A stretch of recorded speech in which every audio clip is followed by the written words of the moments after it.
All right, real quick, how to choose a real estate agent who will sell your house. All right, I'm going to bring up 3 points. Actually, I'm going to bring up 4. The 4th point is going to actually be something to help you eliminate somebody from your choices. All right, so the first thing I want to bring up is not all real estate agents are created equal. So what I mean by that, a lot of agents have a specialty. They may specialize in condos, real estate, dealing with real estate investors, certain neighborhoods, certain areas, and obviously we all have all different types of personalities. One of the first places we like to go is to our families and friends. See who they use, who they had a good experience with, and that is a good place to start. You know, you want to use somebody that you know that had a good experience with them. Keep in mind though that just because your family or friend had a good experience doesn't necessarily mean you will. Have you ever had them recommend a product or service, and then when you go to that product or place or service, you just didn't have that same type of feeling that they had, and you wouldn't recommend that product or service to somebody else? All right, we all got different types of personalities, and because your friend or family had that type of personality that went well with that agent doesn't necessarily mean that you will as well. All right, so keep that in mind.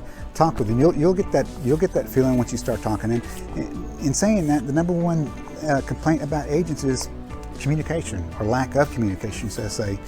So that needs to be established when you're working with that agent in the beginning before you sign a listing agreement. How often do you want to be called? All right. How do you want to be called? How do you want to be contacted? Is it email, text, or by phone? Times to call, and especially the times when not to call. All right. So you want to establish that in the beginning so you won't have no issues once you get in that agreement with the agent.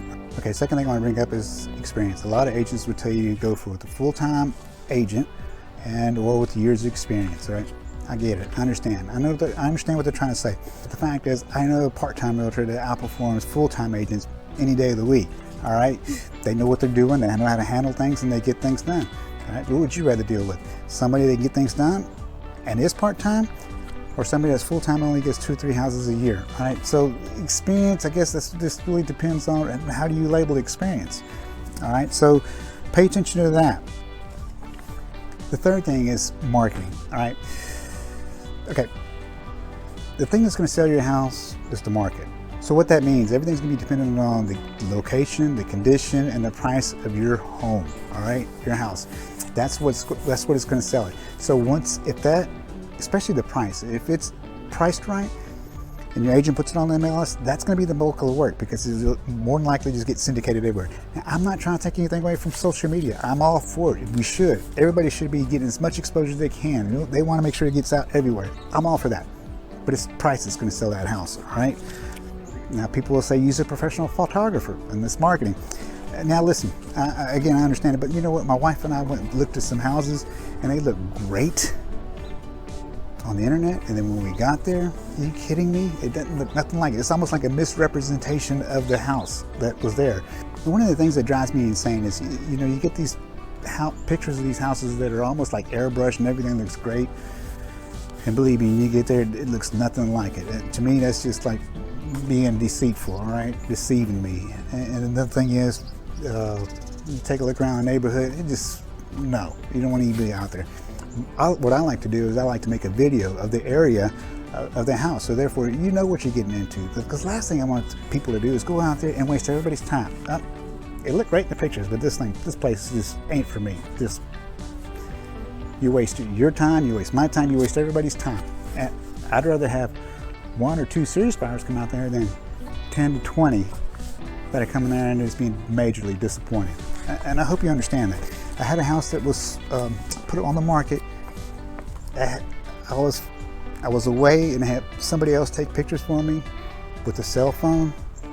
The floors weren't clean. The toilet seat was up. I said, you have got to be kidding me. But they said, go ahead and put it on the market. Put it on just like it is, and we'll get the pictures and update them later. All right? That's what you want. I'll go ahead and do that. You got an offer right there. Same day. Actually, multiple offers, all right? I cannot stress, yes, pictures are important, but again, that price is going to be more important. So don't get all hung up on professional photography. I understand, get good quality pictures. I do understand that. You don't want to be where you can't see nothing. The lighting's got to be good. But professional photography, these floors were dirty in the pictures I took, and they were on a cell phone. And then people telling me, don't use that. Well, it's sold, and it's sold for over list price, all right, with multiple offers. So don't get too hung up on it. Just make sure that they're decent pictures that people can see and look at, all right? And the last thing I want to do is bring up that we should all know, but we don't always do, is you have to remember that the agent works for you.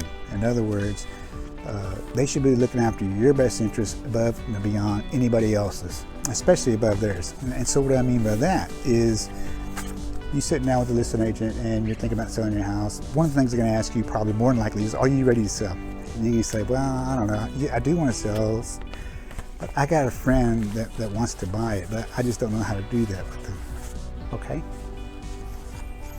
That's great. If you and your friend have talked and if you've already agreed to a price with him, hey, then it's between you and your friend. Now, that agent, if that agent sits there and tries to say, well, we still need to get that listed and maybe we should put it on the market, or I'll help you transact it, but they still want to be that same percentage, they shouldn't have to do all that. That agent should be more than willing to help you and assist you make that transaction, because that's what they are. They're supposed to be a real estate professional. All right, it may be a little bit costly, but it shouldn't be that high percentage, especially 6% should be like way out of the question, because part of the whole thing about hiring an agent is to procure a buyer for your house. If you already got the buyer, what's left to do? The transaction. That person should be, or that agent should be able to help you out and push it all the way through. Because if you already agreed and your buyer already agreed, that's all, the negotiations is done. Now, the agent should help you out in making sure all the proper steps, especially if you're working through a title company, because you still got to go through a title company. You want to make sure that you're passing on clear title, you got no liens and everything else. So get an attorney involved in the closing and just make it go all the way through. All right, and I've done plenty of those. So if you already have a buyer, you should be able to he should be able to walk you through it. It's just a piece of cake. All right. I hope this video helped you out. If you found this information useful, man, make sure you give me a thumbs up and make sure, especially share this video with somebody that may find it useful. All right. Take care and have a blessed day.